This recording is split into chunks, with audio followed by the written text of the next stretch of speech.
Bonjour à toutes et à tous, bienvenue dans cette nouvelle vidéo tuto été philosophique pour bronzer malin. Vous pouvez nous suivre sur toutes les interventions de l'été philosophique. Notamment, je le rappelle tout de suite en vous abonnant à la chaîne avec le petit carré rouge s'abonner en bas de la vidéo pour avoir notamment accès à toutes les autres vidéos et toutes les autres interventions de cet été philosophique. Alors, cette vidéo est donc consacrée encore une fois à l'absurdité de nos vies, mais cette fois c'est le volet 2. Après avoir fait face à l'irruption de l'absurde, nous voilà aujourd'hui sur la continuité et nous allons essayer de voir quelles sont les créations de l'absurde, qui est le nom de cette intervention et de cette petite vidéo, où il faut comprendre le terme de création de l'absurde comme les créations qui restent possibles à l'homme malgré le fait d'avoir fait le constat de l'absurde et non pas des créations qui seraient immédiatement liées à l'idée même de l'absurde. Donc c'est encore une fois cette idée de qu'est-ce que nous pouvons faire une fois que nous avons fait le constat de l'absurde, qu'est-ce qui nous reste comme possible alors que beaucoup de portes semblent s'être fermées à nous, comme on l'a vu dans cette première vidéo. Donc je vous retrouve ici aujourd'hui, un mois plus tard, jour pour jour, après vous avoir laissé en suspens sur cette arête vertigineuse dont parle Camus, qui est justement cette nécessité d'être honnête face à soi-même et de faire face à l'absurde. Donc vous voilà suspendu depuis un mois sur cette arête vertigineuse et nous allons poursuivre le chemin en essayant de voir quelles sont les possibilités qui s'offrent à nous malgré ce constat de l'absurde. Et je peux tout de suite vous rassurer, la vie n'est pas si sombre que ça et si aride, même si Camus parle des déserts arides de la pensée qu'il faut traverser avec le constat de l'absurde. Aussi, je voudrais commencer tout de suite en citant Camus, et qui fait écho exactement au moment même où nous sommes tous ensemble sur cette arête vertigineuse. Camus écrit « Maintenant, le principal est fait. Je tiens quelques évidences dont je peux me détacher. Ce que je sais, ce qui est sûr, ce que je ne peux nier, ce que je ne peux rejeter, voilà ce qui compte. Je peux tout refuser dans ce monde qui m'entoure, me heurte ou me transporte, sauf ce chaos, ce hasard roi, et cette divine équivalence qui naît de l'anarchie. Je ne sais pas si ce monde a un sens qui le dépasse, mais je sais que je ne connais pas ce sens et qu'il m'est impossible pour le moment de le connaître. » Donc je voulais juste faire un petit écho là où nous en étions la dernière fois, c'est-à-dire voilà où nous en sommes. La certitude évidente que même s'il y avait un sens dans le monde qui nous entoure, ce sens m'échappe. Je fais le constat viscéral, intellectuel de l'absurdité du monde et des choses qui m'entourent, mais je m'accroche à cette seule certitude. La seule certitude que j'ai, c'est cette irruption de l'absurde. Et je vous le rappelle, Camus parle de la nécessité de cette logique, d'être logique jusqu'au bout. C'est-à-dire que si ma seule certitude, si le cogito de Camus, c'est justement l'absurde, alors il faut se raccrocher à l'absurde. Et donc, pour suivre un peu et amorcer justement un pas en avant vers ce que l'on va aborder aujourd'hui, voilà une autre citation qui est à la suite de ce que je viens de vous lire de Camus, toujours dans le mythe de Sisyphe, évidemment, je ne l'ai pas encore rappelé. Camus écrit « Vivre, c'est faire vivre l'absurde. Le faire vivre, c'est avant tout le regarder. Au contraire d'Eurydice, l'absurde ne meurt que lorsqu'on s'en détourne. L'une des seules positions philosophiques cohérentes, c'est ainsi la révolte. » Alors ce terme de révolte, je l'annonce là pour la première fois, mais nous allons le développer. Cette révolte est, comme on peut le voir, la porte de sortie, en tout cas, pas de sortie comme s'il s'agissait d'une fuite, mais en tout cas, le premier possible face à l'irruption de l'absurde. Et finalement, cette révolte est bien plus une capacité à faire face à l'absurde, à se maintenir face à l'absurdité du monde, qu'une fuite ou qu'un pansement sur le malaise que peut créer l'irruption de l'absurde. Et finalement, cette révolte est avant tout le fait même de pouvoir se tenir debout. Et comme on va le voir, Camus voit finalement de l'irruption de l'absurde deux grandes créations. Alors je reprends ces termes pour faire écho au titre de la vidéo. Quelles sont les créations possibles de l'absurde une fois qu'il a émergé? Camus verra deux grandes voies qui vont s'ouvrir de création possible. La première est donc la révolte qui vient d'être annoncée ici, et la deuxième c'est la liberté. Alors avançons progressivement. Qu'est-ce que Camus entend par cette idée de révolte? Avant d'aller plus loin, je me permets de faire un rappel, je l'avais dit dans la première vidéo, où finalement on peut déceler dans l'œuvre de Camus deux périodes distinctes. La première étant ce que l'on nomme communément la période de l'absurde, dont le mythe de Sisyphe fait partie notamment, et une deuxième période, ou un deuxième cycle, qui serait le cycle de la révolte. Tout ça pour montrer, et ce qui illustre très bien l'articulation même de la pensée et de l'action camusienne, parce qu'on ne peut pas détacher forcément évidemment les deux, de l'absurde va naître chez Camus la révolte, ce qui donnera évidemment l'homme révolté comme deuxième acte dans la démarche même de Camus. Là, ce qui nous intéresse, c'est de voir comment est-ce que cette révolte est justement une réponse, alors une création, en tout cas, ce qui découle même de cette irruption de l'absurde. Camus écrit ceci sur la révolte. La révolte est cette présence constante de l'homme à lui-même. Elle n'est pas aspiration, elle est sans espoir. Cette révolte n'est que l'assurance d'un destin écrasant, moins la résignation qui devrait l'accompagner. Aussi, la révolte pour Camus n'est pas quelque chose, une révolte forcément ou immédiatement fulgurante ou violente ou extraordinaire. Avant tout, la révolte, c'est, et je le cite, l'assurance d'un destin écrasant, moins la résignation qui devrait l'accompagner. C'est-à-dire que le fait d'accepter, avec des guillemets, le poids même d'une existence qui n'a pas de sens, ce qui pourrait être une condamnation dans un premier temps, devient finalement une révolte, c'est-à-dire le fait même de se tenir debout, le fait même de résister, presque de manière immobile au début. Cette révolte s'incarne justement dans le fait de refuser toute résignation. Il y a quelque chose d'extrêmement digne, si on devait mettre presque un jugement de valeur sur cette attitude. La révolte camusienne est avant tout le fait de se maintenir malgré la perte d'équilibre. Et bien plus qu'une escalade ou en tout cas une ascension vers quelque chose de remarquable, la révolte chez Camus, c'est vraiment la capacité de se tenir debout, to stand presque, on pourrait le traduire comme ça vraiment en anglais, c'est-à-dire se maintenir, se dresser, malgré le fait qu'on ait un destin écrasant et qu'il n'y a absolument, comme on l'a vu l'autre fois dans l'autre vidéo, absolument plus aucune fondation, croyance sur laquelle je puisse me reposer. Donc voilà comment on peut définir cette révolte qui naît justement de l'irruption de l'absurde. Camus dira, et je le cite encore une fois pour pouvoir nourrir ce propos et illustrer justement comment est-ce que Camus peut voir cette notion de révolte, Camus écrit « Conscience et révolte, ces refus sont le contraire du renoncement ». Encore une fois, on retrouve avec cette phrase l'idée assez camusienne, comme on avait pu déjà le voir, de possibilité de liberté ou d'action dans des nuances qui sont loin d'être anodines. C'est-à-dire que pour Camus, finalement, refuser quelque chose, refuser, comme on l'avait vu la dernière fois, refuser de croire, refuser de croire pour donner un sens, refuser de se suicider parce qu'il n'y a pas de sens, comme si le suicide était une dernière action qui finalement donnerait un sens.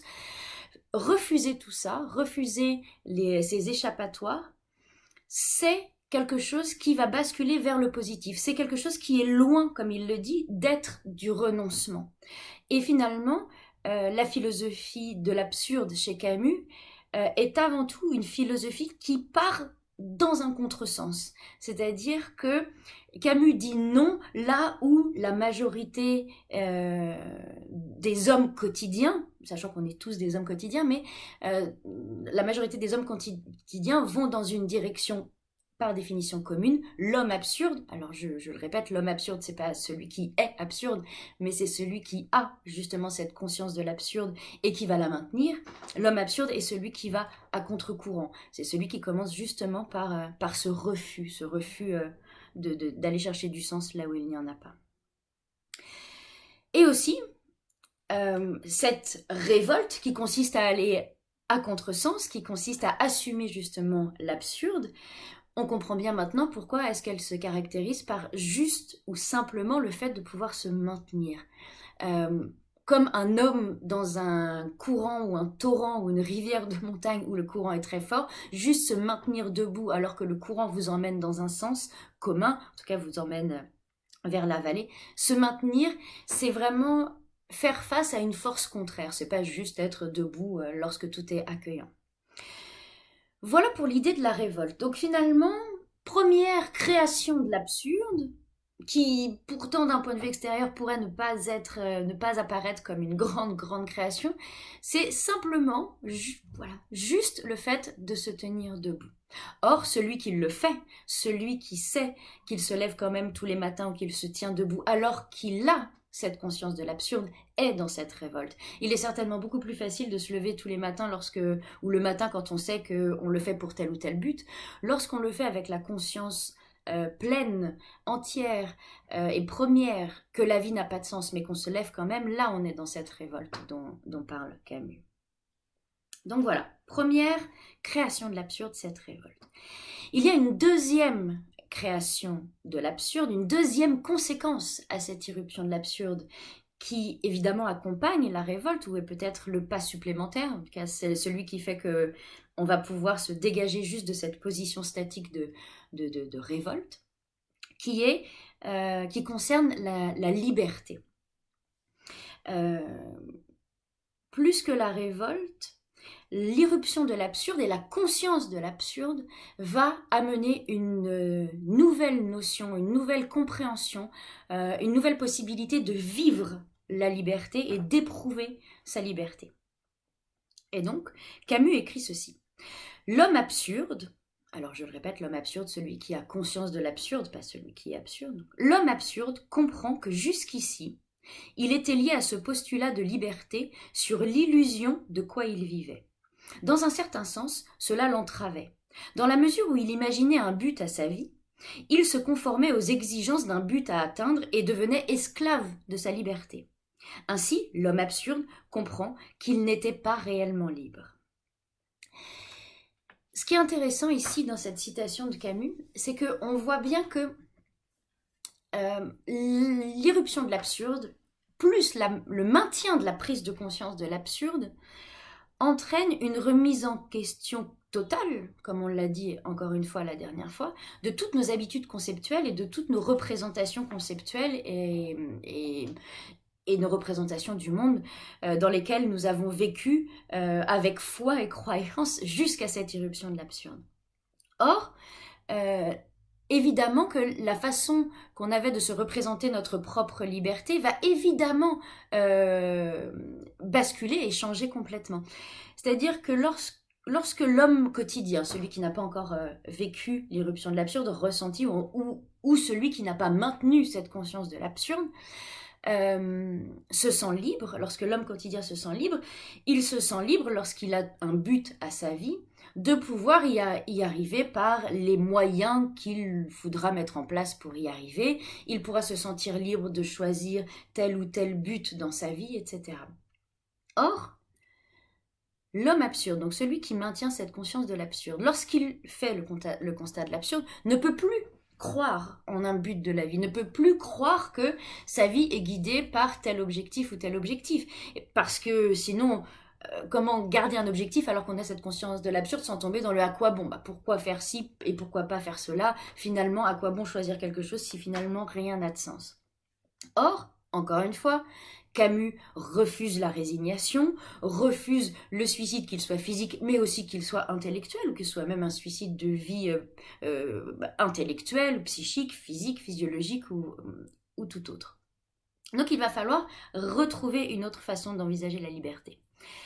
Et ce qui est intéressant de voir, c'est que finalement, la notion de liberté qui va surgir de l'irruption de l'absurde est également une liberté qui va s'affranchir de tous les carcans.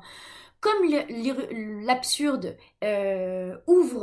éclate tous les verrous des carcans de nos habitudes conceptuelles et finalement va réaménager toutes nos habitudes, voilà, je ne vais pas encore répéter le terme, mais toutes nos représentations, la liberté va elle aussi s'articuler autrement. C'est-à-dire qu'on va plus avoir une liberté qui va s'articuler avec le libre arbitre, c'est-à-dire de choisir entre des buts différents et puis après peut-être choisir entre des moyens différents qui nous seraient gentiment proposés. La liberté de celui qui a conscience de l'absurde va être une liberté pleine, consciente et surtout créatrice. C'est toute la différence peut-être que l'on pourrait faire entre la notion de libre arbitre et la notion de liberté. Alors là, je vais me permettre une interprétation qui est, sans mauvais jeu de mots, assez libre de ma part, mais on pourrait imaginer, pour pouvoir illustrer cette notion à travers Camus et cette philosophie de l'absurde, que le libre arbitre se résumerait entre la liberté totale de choisir entre des choses qui nous sont offertes, proposées ou qui sont à notre portée. Là où la liberté ne serait pas une simple liberté de choix, mais une réelle liberté créatrice. Il est évident que si l'on est capable de se donner un but dans la vie, voire plusieurs buts, alors on est dans un cadre quand même de libre arbitre, où les choses peuvent être évaluées, jugées, hiérarchisées. Et on peut décider alors librement d'accéder à tel ou tel métier, par exemple, de faire tel ou tel choix, d'avoir telle ou telle vie. Mais entre des choses identifiables, représentables et qui font partie du cadre de la vie ou de la société dans laquelle on vit. Or, l'irruption de l'absurde éclate toutes ces représentations. Donc, la liberté même de choisir entre des choses éclate également. Mais ce que va dire Camus, au lieu que ce soit la mort de cette liberté de construction de soi, la liberté que l'on va gagner à travers l'irruption de l'absurde est une liberté plus forte, plus complète, plus dense et plus intense. Et cette liberté, Camus la nomme de manière très spécifique. Il appelle cette liberté la liberté du condamné à mort. Et comme le condamné à mort, qui n'a plus rien à perdre, l'homme absurde est celui qui, finalement, a comme seule certitude que il va mourir. Il n'a absolument aucune autre certitude. Le condamné à mort, c'est celui qui n'a plus rien à perdre et qui n'a certainement plus d'illusion à perdre. Et finalement, cette perte d'illusion, comme on l'avait encore une fois déjà abordé dans la première vidéo, cette perte d'illusion va être au-delà d'un désespoir, et je ne reviens pas sur cette distinction entre désespoir et inespoir que l'on avait évoqué précédemment. Cette perte d'illusion ne va pas être une condamnation, mais bien au contraire une libération. Et cette notion de liberté va acquérir justement une puissance qui est celle justement de ce que Camus appelle la liberté du condamné à mort. C'est donc une liberté créatrice. Et ce qui me semble important, donc je continue encore sur cette notion de liberté, qui est donc la deuxième conséquence à l'irruption de l'absurde, la première étant la révolte et donc la deuxième la liberté, va être le chemin vers la réelle création possible que l'irruption de l'absurde permet. C'est-à-dire que au-delà d'une énumération des créations possibles de l'absurde, une fois que l'absurde a fait irruption, et il y aurait la révolte en 1 et la liberté en 2, et puis on pourrait lister peut-être comme ça sans fin les différentes possibilités qu'il reste malgré l'irruption de l'absurde. Ce qui est intéressant de voir, et c'est ce vers quoi nous allons doucement ensemble, c'est que cette liberté du condamné à mort est la condition de possibilité pour une réelle création de vie. Là où avant, l'homme quotidien voyait une liberté comme une liberté de choix, comme je le disais tout à l'heure, où on pouvait se sentir à l'aise dans tel ou tel schéma ou construction de vie. La liberté du condamné à mort, la liberté qui naît de l'irruption de l'absurde, va être une liberté complètement créatrice. Et donc finalement, si notre vidéo s'intitule « Les créations de l'absurde », à la fois, il y a la révolte et la liberté, mais c'est surtout que l'absurde lui-même permet une réelle création de vie, ce que Camus va appeler la passion. Et je me permets encore une fois de citer Camus, qui écrit « Je tire ainsi de l'absurde 3 conséquences, qui sont ma révolte, ma liberté et ma passion. » Et il continue ainsi. « Par le seul jeu de la conscience, je transforme en règle de vie ce qui était invitation à la mort, et je refuse le suicide. » C'est-à-dire que sur ce petit fil ténu, sur cette arête vertigineuse où nous place l'absurde, en démolissant toutes les fondations de nos assurances, de nos croyances, de nos représentations du monde, en nous laissant sur cet infime fil qu'est l'absurde en déséquilibre permanent, l'absurde nous donne les conditions nécessaires, et il n'y en a pas tant que ça, de pouvoir être créateur de nos propres vies. Et finalement, la révolte que l'absurde va créer en nous, si nous sommes capables de refuser la résignation, de refuser la croyance, de refuser le suicide, et je ne reviens pas encore là-dessus, si nous sommes capables justement de prendre appui sur nos pieds et de nous maintenir debout et de vivre dans cette révolte et d'accepter cette liberté du condamné à mort qui bien sûr laisse de côté tous les choix de vie possibles qui nous faisaient rêver et qui nous donnaient des buts pour avancer, si nous sommes capables de vivre qu'avec ça, alors nous arrivons à cette passion dont parle Camus, et cette passion nous permet de transformer en règle de vie, je reprends la citation que je viens de faire, ce qui à la base nous condamnait. Et c'est là que le mythe de Sisyphe est intéressant, au moment même où, donc on arrive vers la fin du mythe de Sisyphe, la première partie qui est l'essai théorique, où Camus finit par dire « Maintenant, il s'agit de vivre ». Et je pense que cette conclusion est certainement la plus importante. C'est-à-dire que ce que propose la philosophie de l'absurde de Camus, ce n'est pas tant, et ça je pense qu'on commence à bien le comprendre, une explication théorique de l'absurde, qui d'une certaine manière nous rassurerait et nous apporterait des éléments, des fondateurs pour pouvoir penser tranquillement, et j'utilise ce terme vraiment dans tous les sens du terme, bien tranquillement, la notion de l'absurde. L'absurde n'est pas une notion qui se pense, l'absurde est un ressenti qui s'éprouve et qui se vit. Et donc la seule manière de pouvoir traverser justement ces déserts arides de la pensée dont parle Camus, c'est justement de l'éprouver, de le vivre à la première personne. Et maintenant, la vraie question, une fois qu'on traverse ensemble là ces déserts de la pensée et que on sait ce vers quoi il faut résister et ce à quoi il faut dire non, il n'y a que ce chemin-là qui permet enfin de dire oui et maintenant de pouvoir vivre.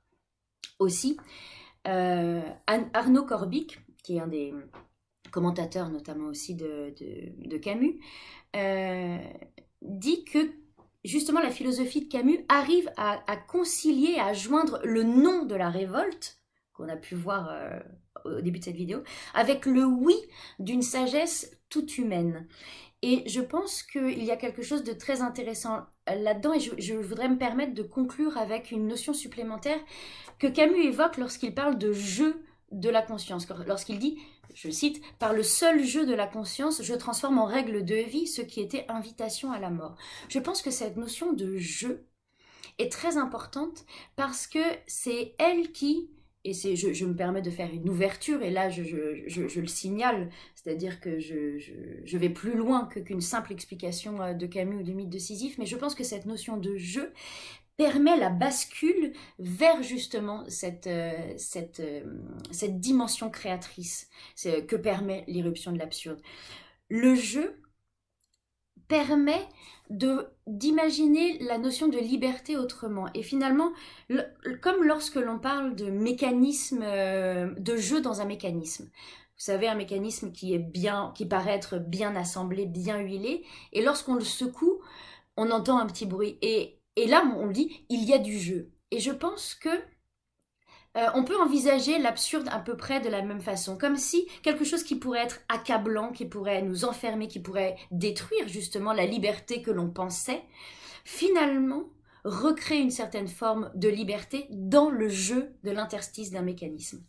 Aussi, je pense que peut-être qu'on pourrait imaginer que l'absurde, au lieu d'être, comme le dit Camus, une condamnation, comme Sisyphe était condamné par les dieux, faire comme ce que propose Camus, imaginer Sisyphe heureux, non pas parce qu'il aurait accepté par pénitence sa condamnation, non pas parce qu'il aurait essayé d'y trouver un sens, non pas parce qu'il aurait essayé de se suicider, mais Sisyphe heureux tout simplement parce que dans cette condamnation absurde de pousser son rocher jusqu'en haut de la montagne et de le laisser dévaler jusqu'en bas et recommencer, donc faire l'action la plus absurde qui puisse exister.